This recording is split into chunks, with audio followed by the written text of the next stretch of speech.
नमस्कार दोस्तों, स्वागत है आप सभी का आपके YouTube channel doctor Jitendra Ayush पर। मैं डॉक्टर जितेंद्र आप सबका स्वागत करता हूं और आज का जो हमारा विषय है चर्चा का वो है कि हमारे शरीर के अंदर जो मेद धातु होती है। हमारे शरीर में जो 7 धातुओं का वर्णन आयुर्वेद के अंदर मिलता है, रस, रक्त, मांस, मेद, अस्थि, मज्जा, शुक्र। तो दोस्तों जो मांस है, मेद और अस्थि, जो चौथे नंबर पर हमारी धातु अगर देखें तो हमारी मेद धातु का निर्माण होता है। इस वीडियो के अंदर मैं आपको पूर्ण रूप से मेद धातु के बारे में बताऊंगा। तो सबसे पहले मैं आपको ये बता दूं कि हमें मेद धातु के बारे में जानने की आवश्यकता क्यों है। इस ऋतु के अंदर दोस्तों जो ये मौसम चल रहा है, इस मौसम के अंदर जैसे एकदम ठंड बढ़ने लग गई है और जब हम घर का दरवाज़ा खोलते हैं तो बाहर देखते हैं जिस प्रकार का वातावरण फ्रिज के अंदर होता है उसी तरह का वातावरण हमारे घर के बाहर होता है। तो उस ठंड से बचने के लिए जो हमारे शरीर के अंदर प्रतिक्रियाएं होती हैं वो हमारे शरीर के अंदर गर्मी पैदा करता है और शरीर को गर्म रखने के लिए स्वाभाविक तौर से जो हमारे शरीर के अंदर जलीयांश है, जो हमारे शरीर के अंदर जल का हिस्सा है और जो चिकनाई का हिस्सा है वो हमारी इस ऊर्जा में बहुत ज़्यादा यूज़ होता है। तो प्रकृति ने इस मौसम के दौरान हमें जो खाने के लिए दिया है उसके साथ साथ हमें प्रकृति ने जो फल सब्जियां इत्यादि दी हैं उसके अंदर बहुत प्रचुर मात्रा में जल भी दिया है दोस्तों। और स्नेह द्रव्य और मीठे द्रव्य इस मौसम में हमें लेने चाहिए जिससे हमारी शरीर की ऊर्जा बरकरार रहे। तो खाने पीने के साथ दोस्तों मैं इस मौसम के जो सबसे बड़ा दुष्प्रभाव इस मौसम में होता है हमारे बुज़ुर्गों पर जो हमारे युवा साथी जो 30 वर्ष से ज़्यादा आयु के हैं उनकी जो धमनियाँ हैं, जो नाड़ियाँ हैं शरीर की, रक्त की वहनियाँ हैं, रक्त की जिन ब्लड की जो वेसल्स हैं उनके अंदर दोस्तों जो रक्त का गाढ़ा हो जाना, खून का गाढ़ा हो जाना और जो शरीर के अंदर हमारे चिकनाई का गाढ़ा हो जाना, कोलेस्ट्रॉल का बढ़ना या हमारे शरीर में जलीयांश की कमी होने के कारण भी शरीर के अंदर रक्त का गाढ़ा हो जाना एक कारण बनता है हार्ट की प्रॉब्लम्स का, अधरंग की समस्या का और बहुत सारी समस्याओं का। तो उनमें से दोस्तों जो मेद धातु है हमारे शरीर में वो चिकनाई का कार्य करती है और इन समस्याओं से हमारे शरीर को बचाती है। मेद धातु का जो वर्णन है आयुर्वेदिक संहिताओं के अंदर, जो मॉडर्न जिस भाषा में हम इसको समझ सकते हैं, सरल से सरल भाषा में मैं आपके लिए लेकर आया हूँ इस वीडियो में। तो इस वीडियो को आप शुरू से अंत तक जरूर देखिएगा। अब मैंने आपको समझाया कि मेद धातु के बारे में हमारे को जानना क्यों है, इसकी उत्पत्ति कैसे होती है, इसके लक्षण क्या क्या हैं अगर ये दूषित हो जाती है, अगर इसके जो स्रोतस हैं, जो बॉडी चैनल्स हैं जिनके अंदर हमारे शरीर में मेद धातु रहती है, अगर उसको कोई दिक्कत होती है तो उसके क्या क्या लक्षण हैं, और मेद धातु बढ़ जाती है तो उसके क्या लक्षण हैं, और मेद धातु कम हो जाती है तो क्या होता है और उसका इलाज क्या होता है। इलाज के साथ साथ जो घरेलू उपाय हैं जिनके द्वारा आप स्वस्थ रह सकते हैं वो सब बातें मैं आपको इसके अंदर बताऊंगा। तो सबसे पहले शुरू करते हैं दोस्तों मेद धातु की जो हमारे शरीर में उत्पत्ति है उसके बारे में कल्पना। जो मेद धातु है दोस्तों हमारे शरीर में सप्त धातुओं में से एक धातु है। 2 अंजुल इसका प्रमाण हमारी आयुर्वेदिक संहिताओं के अंदर इसका जो परिमाण है वो 2 अंजुल के आसपास, अंजलि के आसपास इसको बताया गया है। और जो कफ दोष है हमारे शरीर का दोस्तों, कफ दोष अर्थात जो हमारे शरीर में 3 दोष होते हैं, जो भी आयुर्वेद प्रेमी हैं, जो स्वदेशी प्रेमी हैं वो सब जानते हैं कि हमारे शरीर में 3 दोष होते हैं, वात, पित्त और कफ। जो कफ दोष है उनके जो सामान्य स्थान हैं जहाँ जहाँ हमारे शरीर में कफ रहता है उनमें से प्रमुख स्थानों में हमारे जो मेद है उन्हीं में से एक स्थान मेद भी है। जहाँ जहाँ मेद होगा वहाँ वहाँ कफ की जो लक्षण है या जो कफ की जो चिकित्सा होती है उसके साथ साथ जुड़ा हुआ है दोस्तों। तो अब मैं आयुर्वेदिक संहिताओं के अनुसार आपको बताऊंगा, फिर मैं आपको बताऊंगा मॉडर्न के अकॉर्डिंग साथ साथ में। कृपया इस वीडियो को ध्यान से देखते रहना दोस्तों, इसके अंदर मैं आपको बहुत अच्छी जानकारियाँ देने जा रहा हूँ। क्योंकि आप सब जानते हैं ये जैसा कि लॉकडाउन के बाद भी और वैसे भी इस मौसम में हम लोग तली हुई चीज़ें ज़्यादा खाते हैं और जब किसी का कोलेस्ट्रॉल बढ़ जाता है तो डॉक्टर के पास जाते हैं तो वो एकदम कहते हैं कि आप तलियाँ चीज़ें और घी वगैरह बंद कर दीजिए। लेकिन ऐसा नहीं है। आयुर्वेद जो विशेषज्ञ हैं या जो चिकित्सक हैं वो ये मानते हैं कि हमारे शरीर में तेल, वसा, मज्जा, इन स्नेह पदार्थों का बहुत बड़ा प्रयोग है शरीर के अंदर और उसकी जो चिकित्सा है, संपूर्ण चिकित्सा मैं इस वीडियो में बताने की कोशिश करूँगा। वीडियो थोड़ी लंबी हो सकती है पर इसके जो गुण हैं और जो आपके लिए लाभ हैं वो इस वीडियो की लेंथ से बहुत ज़्यादा बड़े हैं। तो आप सब वीडियो को पूर्ण रूप से देखें। तो शुरू करते हैं दोस्तों। सबसे पहले हम स्थान की कल्पना, जो मेद धातु है वो स्थान क्या क्या बताए हैं आयुर्वेद में। आयुर्वेद में मेद धातु का जो स्थान बताया चरक ऋषि जी ने बताया वृक्क और वपावहन। हमारे जो गुर्दों के आसपास का जो स्थान है उसको वृक्क कहा गया है। वपावहन कहा है ग्रेटर ओमेंटम, जो हमारे शरीर का पेट का अंदरूनी हिस्सा है वहाँ पर इस मेद धातु का स्थान बताया गया है। महर्षि सुश्रुत कहाँ बताते हैं? महर्षि सुश्रुत कहते हैं वृक्क और कटी प्रदेश, कमर का जो स्थान है, कमर के आसपास जो हमारा स्थान है, वहाँ पर इसका स्थान, मेद धातु का स्थान बताया गया दोस्तों। अष्टांग संग्रह के अंदर वृक्क, मांस, मेदोधरा कला, जो मेम्ब्रेन्स हैं हमारी, उनके मेदोधरा की कला को उनको नाम दिया गया है, और मांस के अंदर भी मेद धातु का स्थान बताया गया है अष्टांग संग्रह के अंदर। तो अब बात करेंगे दोस्तों हम कर्म की। मेद धातु कार्य क्या करती है, कर्म क्या करती है? आयुर्वेद के अंदर सभी चीज़ों का कर्म पूर्णतः विस्तार पूर्वक बताया गया है दोस्तों। तो कर्म के अब हम बात करेंगे तो मेद धातु काम क्या करती है? काम, बहुत ज़रूरी काम जो है, महर्षि चरक जी ने बताया है कि अस्थि धातु जो हमारी है, मीन्स जो हमारी बोन है, जो बोन के बाद की जो धातु हैं, बोन मैरो, मज्जा वगैरह, उनकी जो पुष्टि के लिए, उनकी पुष्टि मीन्स उनको प्रॉपर न्यूट्रिशन देने के लिए, उनको ताकत देने के लिए मेद धातु का अच्छा स्वस्थ होना जरूरी है। और उसके बाद दोस्तों हम सुश्रुत जी की बात बताएंगे। महर्षि सुश्रुत क्या कहते हैं? स्नेहन करना शरीर का, जो शरीर में स्नेह पदार्थ है, उसके लिए मेद धातु जरूरी है। अस्थि की जो पुष्टि है उसके लिए जरूरी है। स्वेद की उत्पत्ति और दृढ़ता की उत्पन्न करने वाला, दृढ़ता मीन्स जो आपके शरीर को दृढ़ रखे, आपको सहनशीलता प्रदान करे, उसको उत्पन्न करता है। और अष्टांग संग्रह के अंदर जो वर्णन आता है दोस्तों, वो आता है नेत्र, शरीर में स्निग्धता रखना, दृढ़ता और अस्थि पुष्टि, वही मिलते जुलते से लक्षण है, परंतु अलग अलग ऋषियों ने इनको अपनी संहिताओं में वर्णन किया है।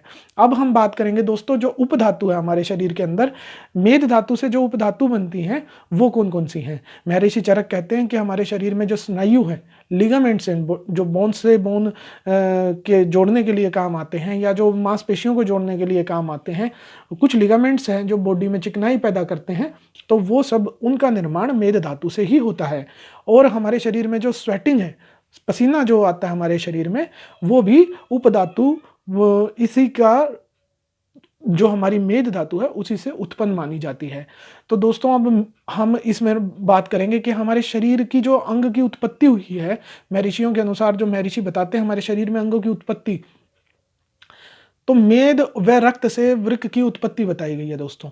मेद धातु और हमारी रक्त धातु, हमारा जो रीनल एरिया होता है इंटरनली, उसकी जो हमारे निर्माण होता है जन्म के समय पर, वो हमारे रक्त धातु और मेद धातु से मिलकर बताई गई है। अब हम बात करेंगे दोस्तों जो मेद धातु की जो वृद्धि है और क्षय के बारे में। क्षय मीन्स कम हो जाना, और वृद्धि मतलब बढ़ना। जब भी किसी को मेद धातु कमी हो जाती है मेद धातु की, तो क्या होगा? संधिनाम स्फुटनम, संधियों में आवाज आने लग जाती है, पीड़ा होने लग जाती है थोड़ी थोड़ी सी, जो एक पर्टिकुलर लक्षण चरक संहिता के अंदर मिलता है। और गलानी तनुत्वम च उदरस्य, गलानी की भावना मन में आती है। और जो हमारे पेट के आसपास का फैट है, चेस्ट के आसपास का फैट है, वो कम होने लग जाता है दोस्तों। तो हमारे शरीर के अंदर जब जब मेद धातु कम होगी तो ये लक्षण हमारे शरीर में आएंगे, महर्षि चरक के अनुसार है। और दूसरा दोस्तों जो हमारे महर्षि सुश्रुत जी बताते हैं, महर्षि सुश्रुत कहते हैं कि प्लीहा वृद्धि हो जाती है, स्प्लीनोमेगैली हो जाती है। लीवर हमारे राइट साइड होता है, लेफ्ट साइड हमारी एक स्प्लीन नाम की हमारी ऑर्गन होता है, जो जिसकी एनलार्जमेंट हो जाती है अगर आपके शरीर में मेद की क्षय हो जाता है। मेद का क्षय, मेद धातु का क्षय मीन्स कम हो जाए, तो आपकी स्प्लीनोमेगैली, अल्ट्रासाउंड में स्प्लीनोमेगैली आएगी।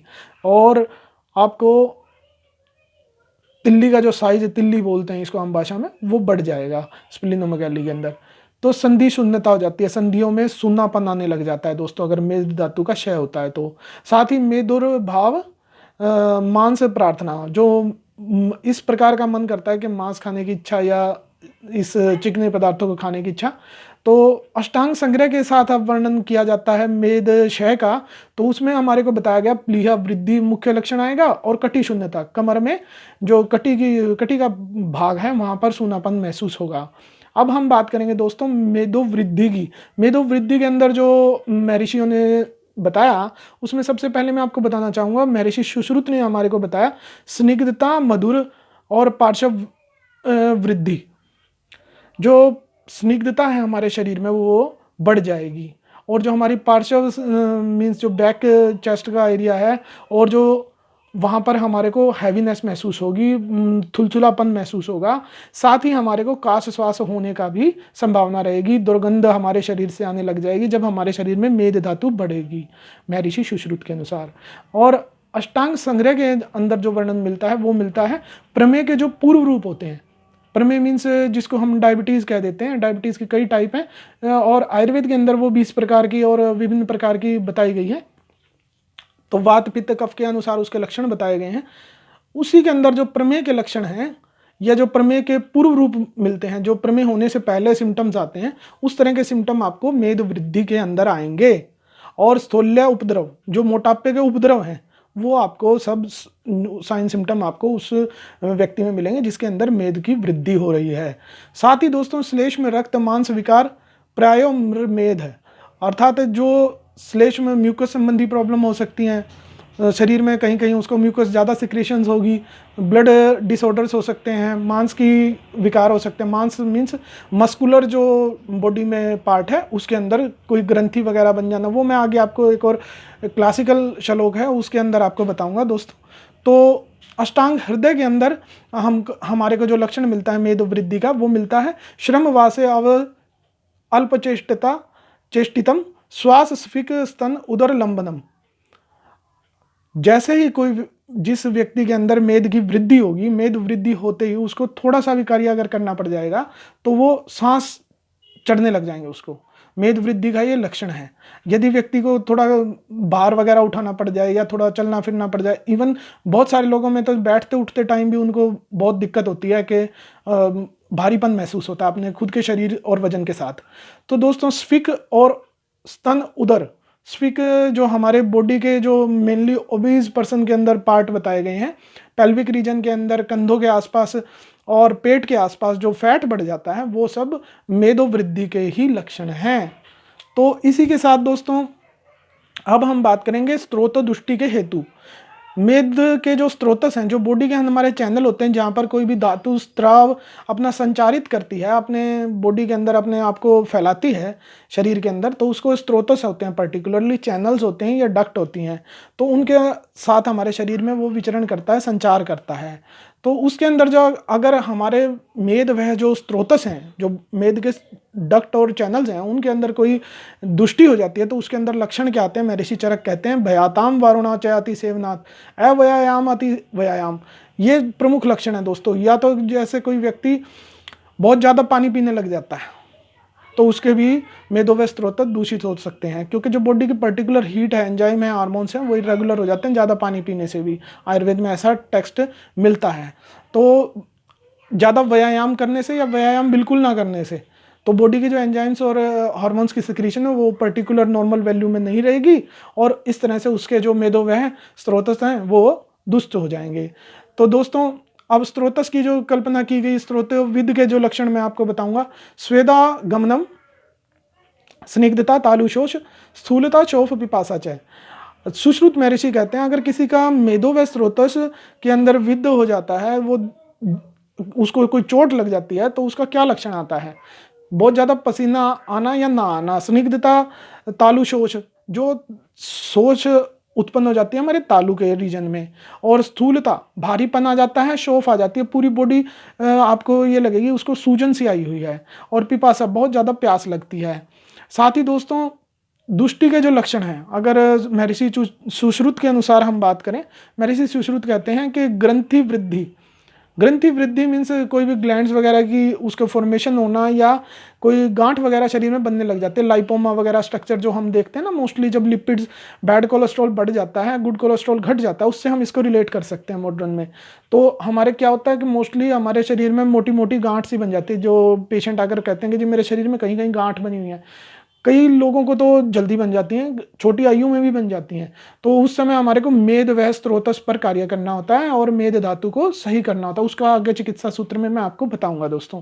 तो हमारे इसी के साथ गलगंड अर्बुद, बॉडी में कहीं कहीं ट्यूमर बन जाते हैं, गांठ बन सकती हैं, और साथ में मेजोष्ट प्रकोप, मधुमेह आती, स्थौल्य आती। तो मधुमेह जैसे जो भी लक्षण आते हैं वो आ सकते हैं, वो समस्याएं हो सकती हैं, और स्थूल्य जो मोटापे से संबंधित है वो भी हो सकता है। स्वेद प्रभृतयो मेदो दोषजा, जो सुश्रुत महर्षि लक्षण बताते हैं कि दुष्टि के जो लक्षण हैं उनमें इस प्रकार के लक्षण उन्होंने बताए हैं। अब हम बात करेंगे दोस्तों चिकित्सा की। चिकित्सा के अंदर दो प्रकार से चिकित्सा बताई है, एक तो मेद क्षय की और एक मेद वृद्धि की। मेद धातु जब क्षय हो जाएगा, कम हो जाएगी, तो उसकी चिकित्सा होगी कार्चर्यवत। कार्चर्यवत दोस्तों उसको कहते हैं जब बहुत पतला व्यक्ति हो, जो अष्ट निंदित पुरुष बताए गए हैं आयुर्वेद संहिता के अंदर। जो बहुत मोटा व्यक्ति है वो भी निंदा होती है, उसको भी अच्छा नहीं बताया है, और जो बहुत पतला व्यक्ति है वो भी निंदित है। तो दोनों की चिकित्सा करनी जो है वो मेद धातु के ही चिकित्सा सूत्र पर बताई जा सकती है। जैसे कि जो जिसका मेद का क्षय हो गया उसकी तो हम कार्चर्यवत चिकित्सा करेंगे, और जिसकी वृद्धि हो गई है उसकी स्थूल्यवत चिकित्सा करेंगे। स्थूल्यवत चिकित्सा के अंदर हमारे को ध्यान ये रखना होता है दोस्तों कि हमारे को एकदम फास्टिंग पर नहीं जाना होता है। कुछ व्यक्ति क्या करते हैं, एकदम फास्टिंग पे चले जाते हैं, हैवी एक्सरसाइज करते हैं, जो के कारण बनते हैं मेद व स्त्रोतस के अंदर मेद क्षय के। एकदम क्षय हो जाता है तो नए रोगों को उत्पन्न कर लेते हैं वो, उनको टीयर हो जाते हैं लिगामेंट, या फिर डिजेनरेशन होनी शुरू हो जाती है बोनी स्ट्रक्चर्स के अंदर, और बहुत सारी विभिन्न प्रकार की समस्याएं उनको उत्पन्न हो जाती हैं। तो इसलिए जब भी मोटापे की जो पूर्ण चिकित्सा हमने अपने YouTube चैनल पर मोटापे से संबंधित 2-3 वीडियो डाली हैं, आप कृपया उन वीडियो को देखें, उससे अपने लक्षणों को जानें, अपनी चिकित्सा को जानें, और कोई भी दवा लेने से पहले चिकित्सक का परामर्श जरूर लें। और जो घरेलू उपाय हैं वो भी करने के पहले आप जो पूरी जानकारी, जो सावधानियाँ आपको बताई गई हैं वीडियो के अंदर, वो आप देखें। वीडियो के अंदर हमें स्थूल्यवत जो चिकित्सा है उसके अंदर बहुत अच्छी वीडियो हमारे YouTube चैनल पर है। आपको एलोवेरा के लिए जो मैंने एलोवेरा के लाभ बताए हैं, एलोवेरा का प्रयोग बताया, उसका भी प्रयोग कर सकते हैं इस मौसम में आंवले जूस के साथ और शहद के साथ। और त्रिफला हमारी बहुत ही अच्छी वीडियो है जिसे लोग बहुत पसंद भी कर रहे हैं, और लोग ठीक भी हो रहे हैं मोटापे से और चमड़ी के विकारों से और पेट की समस्या से। काफ़ी लोगों को लाभ हुआ है, काफ़ी कमेंट्स आए हैं मेरे पास, काफ़ी कॉल्स आई हैं, जिससे मुझे बहुत खुशी होती है कि मैं आपसे इतनी दूर बैठा हुआ भी आप सबको कुछ ना कुछ आपके लिए अच्छा कर पाता हूँ। और एक चिकित्सक के लिए इससे बड़ी खुशी कोई नहीं हो सकती, तो मुझे ये खुशी मिलती है। आप इसी प्रकार अपनी वीडियोज़ आप ये देखते रहें और अपना लाभ इन वीडियो से लेते रहें। और साथ ही दोस्तों, जो मैंने मोटापे के साथ साथ हमने जो वीडियो डाली है काढ़ा एक लाभ अनेक के नाम से, उसके अंदर गिलोय और पुनर्नवा के लाभ बताएं, जो कि बहुत गुणकारी है आपके कोलेस्ट्रॉल को कम करने के लिए, यूरिक एसिड को कम करने के लिए। क्योंकि ये जो मैंने द्रव्य और जो प्लांट्स और जो फॉर्मुलेशन डाली है अपने YouTube चैनल पर, वो सारी की सारी आपके बॉडी चैनल्स को प्रॉपरली क्लीन करती हैं, और जो सिक्रीशन है उनको कहीं ना कहीं इक्विलिब्रियम में लेके आती हैं, नॉर्मलाइज करती हैं। तो दोस्तों, हम ये चीज़ समझ सकते हैं कि हम घरेलू उपाय से भी स्वस्थ रह सकते हैं अगर हम अपने खान पान पर ध्यान दें, आहार विहार पर ध्यान दें। और जो इसके साथ में आपको एक मेडिकेटेड जो ऑयल और घी वगैरह का प्रयोग इस मौसम में हमें ज़रूर करना चाहिए। मेडिकेटेड नहीं करें तो हम सामान्य तौर से जो घी तेल वगैरह है, गाय का घी प्रयोग में लाना चाहिए, और अलसी का तेल, तिल का तेल और विभिन्न प्रकार के जो तेल होते हैं जैसे मूंगफली का तेल हमें इस मौसम में ज़रूर खाने चाहिए। जैतून का तेल, विभिन्न प्रकार के तेलों का मेरा जो वीडियो है आपको कमर दर्द के बारे में, जो वात रोगों के बारे में मैंने बताया था, उसमें भी वर्णन किया है। कृपया वो भी आप लोग उस डिस्क्रिप्शन लिंक से देख लीजिएगा। और मैं कुछ विभिन्न मेडिसिन का यहाँ पर नाम लेना चाहूँगा। मेडिसिन के तौर पर हम जो मुख्य तौर से यूज़ करते हैं, मेदोहर गुग्गुल, मेदोहर विडंग आदि लोह के नाम से जो मेडिसिन आती है, वो इसमें बहुत गुणकारी औषधि होती है। आरोग्यवर्धनी के बहुत अच्छे रिजल्ट हैं। त्रिफला चूर्ण अकेला, त्रिफला चूर्ण, त्रिफला बटी, त्रिफला गुग्गुल के रूप में हम इसको प्रयोग कर सकते हैं। और त्रयोदशांग गुग्गुल और मेदोहर गुग्गुल जो मैंने आपको बताया, वो बहुत अच्छे इफेक्टिव मेडिसिन है। कोई भी आप अच्छा सा मेडिसिन, कैशोर गुग्गुल या अमृतादि गुग्गुल, जो भी गुग्गुल कल्पनाएं हैं, वो मेद धातु को कहीं ना कहीं शुद्ध करती हैं, और जो हमारे शरीर में स्नेह पदार्थ उत्पन्न होना होता है उसको नॉर्मलाइज करती हैं।